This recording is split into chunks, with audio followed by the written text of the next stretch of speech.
We shall commence this afternoon session with a small prayer, and I request all of you to chant it after me. Om Sadashiva Samarambham Shankaracharya Madhyamam Asmadacharya Paryantam Vande Guru Paramparam. Om Sahana Vavatu Sahanau Bhunaktu Sahaviryam Karavavahai Tejasvinavadhitamastu Ma Vidvishavahai. Om Shantihi Shantihi Shantihi. I am very happy to be here amidst all of you in this divine place, Bharatiya temple, and that too with an interest to understand a teaching from the celestial song of Srimad Bhagavad Gita. Often I say that any activity devoid of jnana is considered to be of a lower order. Yadeva vidyaya karoti tadeva viryavattaram bhavati. Like this, we have an Upanishadic statement which emphasizes the significance of the knowledge in and through all our religious and secular activities. So minus jnana, jnana sparsha vina karma, karmani, mudha karmani eva bhavanti. So whatever the activity that we are engaged into, however gracefully and gloriously we may perform those activities even in the name of religion, if they lack the touch of jnana, then they are ultimately categorized into ajnanajam tamaha. That's it. That is how Vedanta presents. Because by mere karma, the highest purpose and the ideal and the goal of life is never accomplished. Na karmana na prajaya dhanena tyagena amrutatva manashuhu parena napam nihitam guhayam vibrajate yadyatayo vishanti vedanta vijnana sunishchitarthaha sannyasa yoga dyataya shuddha sattvaha te brahmaloke tu parantakale iti shruti. This is how the Shruti Vakya is. Na karmana. The karma at the very outset is criticized. Karma yoga is action. Karma gains the status of yoga only with the touch of jnana. So any endeavor, any effort dedicated for the propagation and accumulation of knowledge is considered very pious. And it is considered to be jnana yajna, jnana tapaha. And Lord sings a great praise of knowledge whenever and wherever it is possible. He says, nahi jnanena sadrisham pavitram iha vidyate. There is nothing so purifying than the knowledge. So I am very happy that we are able to spend some time for such pursuit, for such spiritual growth. So here we begin. This is the question which is in the bosom of human beings from the time immemorial. What is the goal of life? What is the goal of life? And many scholars have many answers, many versions, many definitions and whatnot. But all that can be summed up into one word, and that is the goal of every being, every living being, is to be happy and to improvise further I want to enjoy that happiness which is not disturbed by sorrow, which is never inhibited by something called sorrow. So to put it more clearly, I want to get rid of sorrow and I want to be happy. This is presented in Sanskrit as Sukham me bhuyat. A person can be religious, can be spiritual, and may not be. He may be a man of wealth, may not be. Man of letters and words, may not be. But this goal remains the same. Sukham me bhuyat. Dukkham ma bhoot iti. I want happiness and I don't want sorrow. Let happiness be there with me. Let there be no sorrow for me. Though everyone wishes for it, the wish always remains a wish. The contrary to the wish is our experience. Because my wish of being happy is time and again disturbed by the boisterous and perpetual presence of the origin of all sorrows called as problems. So I want to be happy. The morning I get up, I make a resolution that I want to be happy. But within no time, there is a problem. Beginning from finding where my toothbrush is. And on every January 1st, people are busy in the lines of the temple to have darshan of the Lord, to seek the blessings of the Lord, to support their resolutions. Often they are called New Year resolutions, right? How many days they last long, we don't know. And for a day or so. It all begins with a worry. I want to follow this. I want to get rid of some problem this year at least. And I want Ishwara's blessing. A worry always inside. That is why it is called January. Jananam varri iti January. So everyone begins with a worry. So I want to be happy. I don't want to be miserable and sorrow-ridden. But what to do? Something called a problem, which is the great provenance of all the problems, all the sorrows, is somehow forcing me into some obscure corner which obviates the least possibility of finding and realizing my goal of being happy. This is a very important point which is highlighted, which is the point of discussion in all our Vedanta Shastra, all the Upanishads, entire Bhagavad Gita. Every religious text is aiming only to understand this one aspect, that how to be really happy. So my life, I have a goal of being happy, and also I have the experience of the problems inhibiting happiness. So now definition of happiness ought to be in a twofold way. So two definitions are possible.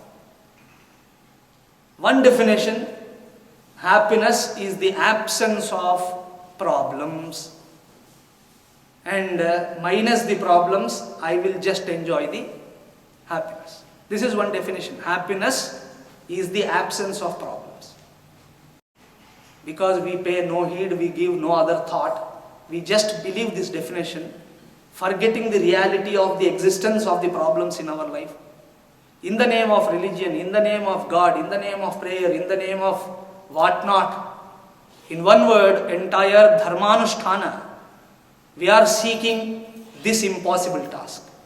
That I want in my life the absence of problems. So जब भी हम भगवान के पास जाते हैं, चाहे कितना भी स्तोत्र पढ़ो ऊपर से, Bhagavan, you have so many deities here. So whenever you stand before Ganapati, you have some prayer, Sankata, Nashaka Ganesha Stotram. Then you go to Venkateshwara, so you have Venkatesha Prapatti. Like that you are chanting so many stotras.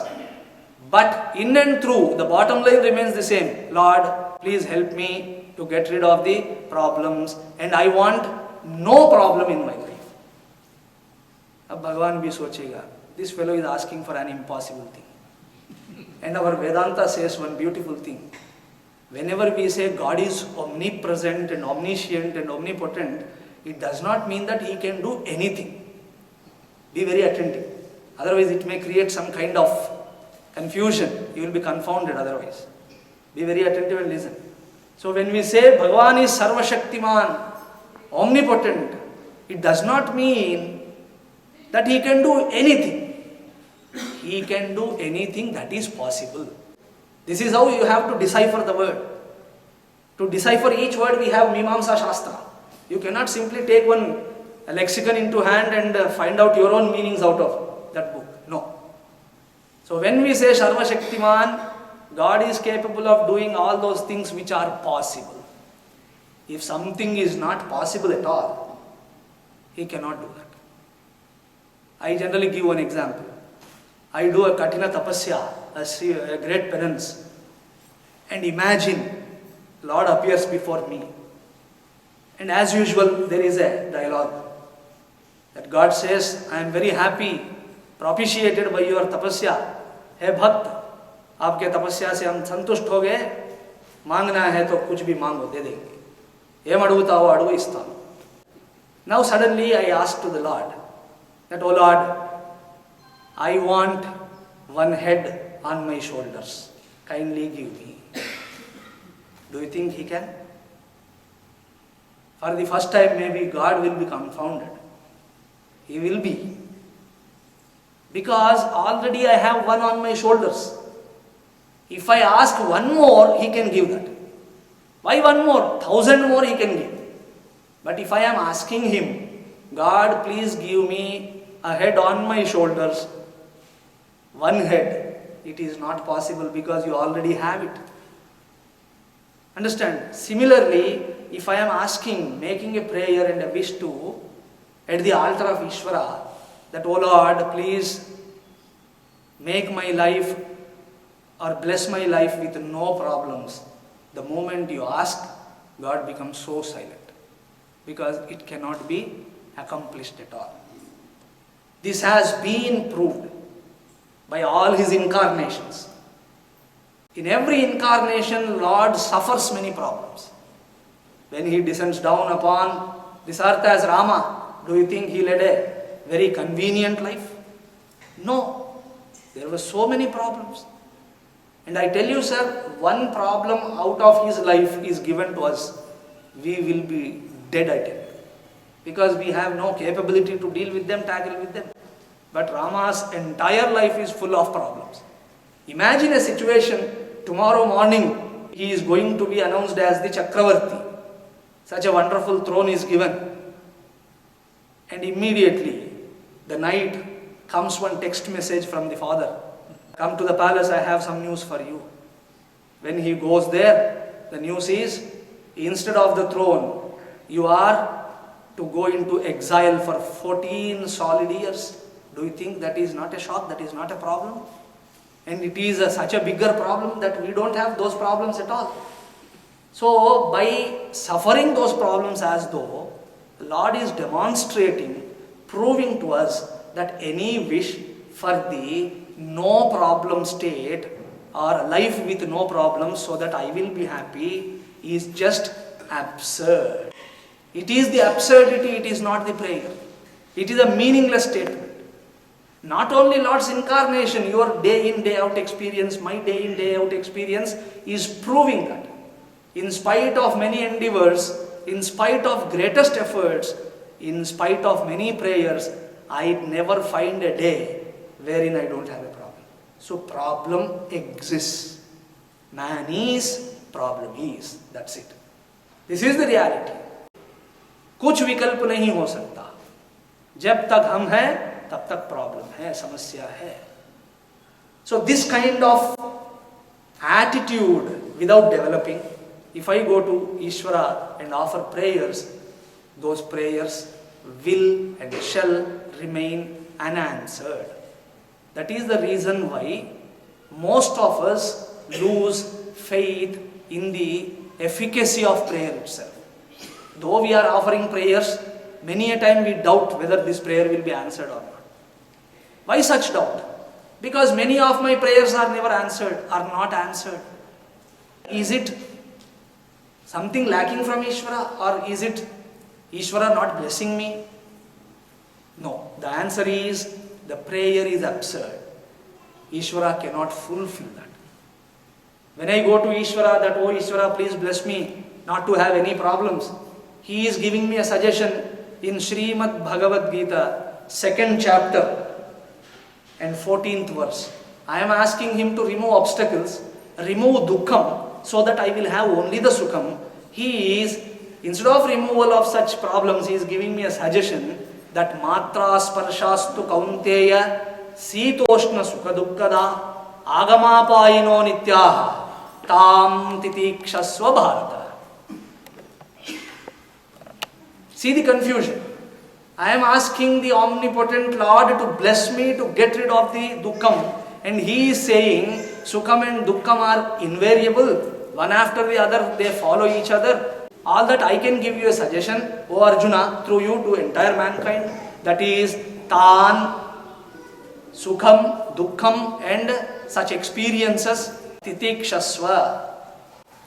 You have to patiently accept them. That's it. This is your Bhagavad Gita. Your Bhagavad Gita is saying that removal of sorrows is not possible all the time. It is inevitable. Tasmat apariharye arthe natvam shochitum arhasi. You should not lament too much over the issue of removal of sorrow, etc. because they are apariharyam. There is no parihara for it. Sukham, dukkham, sukham, dukkham, sukham, dukkham. This is how the life is. Sukhasya anantaram dukkham. Dukkhasya anantaram sukham. Sukha dukkham manushyanam chakravat parivartate. This is the message from Mahabharata. Mahabharata is saying, in every life, it can be the greatest life possible, highly meritorious life, sukhasya anantaram dukkham. After one episode of sukham comes an episode of dukkham. And will it stay there like that? No. Dukkhasya anantaram sukham. The good thing about the bad. Do you know that? Do you know anything about, any good about the bad? The good thing about the bad is, it will pass. Is it not? Good thing about the bad is, please repeat. It has to. And the bad thing about the good, it too will pass. Is it not right? Sukhasya anantaram dukkham. Dukkhasya anantaram sukham. Sukha dukkham manushyanam chakravat. Chakravat, like a wheel, it goes on and on. There is no escape possible. It's a wonderful teaching. Lord is saying, Tan titikshasva. One has to be tolerant of this situation. So my definition, that happiness is the absence of problems, is not going to work. And if I make or create a plan and execute it with this definition in the center, all that plan will prove to be futile one or the other day. So what am I to do? I have to change the definition. And this change of definition speaks about the spiritual growth of a person. A person can never be spiritual by mere outer things at all. By coming to temple, one becomes religious. Even that is not possible many a time. Because coming to temple will not make one religious. The way you are coming to the temple, that makes you religious. If I come to temple as a devotee of the Lord, then I am religious. If I come to temple as the president of the temple, or the secretary of the temple, or somebody of the temple, then you lost the opportunity. You are no more the devotee. You have not invoked that soul of the devotee. Then coming to the temple is also coming to the office. That's it. Is it not right, sir? So it is not by doing something I become religious, but by changing the definition of the things that constitute my life, one becomes spiritual. So now it becomes our duty to change the definition. And the definition is, instead of saying happiness is the absence of problems, I would say happiness is not the absence of problems, but the ability to deal with the problems. And the real prayer is, oh God, please don't give me problems. It is not the real prayer. God, give me the strength to deal with my problems. This is the prayer. And when I am telling you this, I am reminded of a great devotee of the Lord from Srimad Bhagavatam, Kunti Mata. She offers a great prayer to Krishna when Krishna was leaving Hastinapura. That is known as Kunti Stuti. Therein, she is asking Krishna to give her few difficulties and problems here and there in the life. We are asking for the removal of problems. And such a devotee who is really very close to Bhagavan, she can command Krishna because Krishna has so much reverence for her. So she can even command him. She says, हे भगवान, मुझे जिंदगी में यहाँ वहाँ दुख देते रहो. विपदस् संतु में शश्वत तत्र तत्र जगद्गुरु. Here and there in my life, oh Krishna, bless me with obstacles, difficulties, vipadaha. I want few obstacles. Why? Because if properly understood and utilized the opportunity called obstacle and the problem, one goes very near to Ishvara than in Sukham. So please bless me like that, she is asking. I gave a series of 13-14 talks in Telugu on Kunti Stuti last year in Hyderabad. Such a wonderful message. Vipadas santu me saswat. This is the true prayer of a devotee. Lord, give me strength to withstand the difficulties and the problem. So now we shall take this definition into consideration and proceed further. So, for me to be happy or for anyone to be happy, the desirous one have to deal with the problems. According to Bhagavad Gita, without dealing with one's own problem, one can never grow spiritually in spite of the presence of the Lord there. You can just bring in the scenario of the first chapter and the second chapters of Srimad Bhagavad Gita. Lord is there very much as the driver of the chariot, and Arjuna was there. Arjuna had some problem in the heart, and that problem has led him for the wrong conclusions of withdrawing from the war and all that. But Bhagavan, in spite of being there, available physically, he was not helping him. Why? Because you have to deal with your problem. Arjuna said, oh Lord, come on, let us go back, because I don't want to fight. Such a war, such a gory battle, I don't want to fight. But he says, Yudhyasva, you have to fight your battle. You have to deal with your problems. Then आप क्या करते हो भगवान, बाजू ठहर के आप क्या करने वाले हो? I shall bless you, that's it. I shall assist you, I shall support you, but I will not fight for you. This was the promise which he made before the commencement of the war itself. I will come to the battlefield, but I don't fight. I won't wield anything, I will be witness there. When Duryodhana and Arjuna went to seek help of Krishna for the battle, this is what he said, I will come there, but I won't fight. And what does it signify? It is not the Lord who is going to fight for our problems. You have to fight. You have to deal. And what is that you can give me? What is that you can offer me, my dear Lord? I will give you the knowledge which is essential for dealing with those problems. So to deal with my problems, what am I to do, sir? To deal with the problem, the foremost thing, the rudimentary principle is, you have to face it first. Most of us, we turn our back to the problem, am I right? People come for satsang not for the sake of knowledge. Many a time they come to satsang because they want to escape some problem from 6:30 to 8:30 in the evening. That's what happens. I was asking one lady, that you are regular in satsang these days. Why? वो बोलती है सास घर में है, अब क्या करना है. So I want to get rid of this saas. Saas means this mother-in-law. She has come from India now. So I want to get rid of her. For 2 hours in the evening, I find this a great opportunity, Swami ji. So हम आके यहाँ बैठ जाते हैं. So most of us, we turn our back to the problem. To deal with the problem, you have to face the problem. You have to. But what is our situation today, sir? Instead of facing the problem, we are Facebooking the problem. You have some problem, write it on a Facebook. You have some small issue, make it so big, enlarge it so much, and put it on the Facebook. And the teaching is, don't Facebook the problem, face the problem. Evolution happens when you face the problem. So when I am ready to face and deal with the problem, Shastra is ready to assist, to help us equip with knowledge to deal with those things. And Shastra says, Gita says, that there are 2 methods or 2 ways of working on the problems. Whatever may be the problem, there are 2 methods.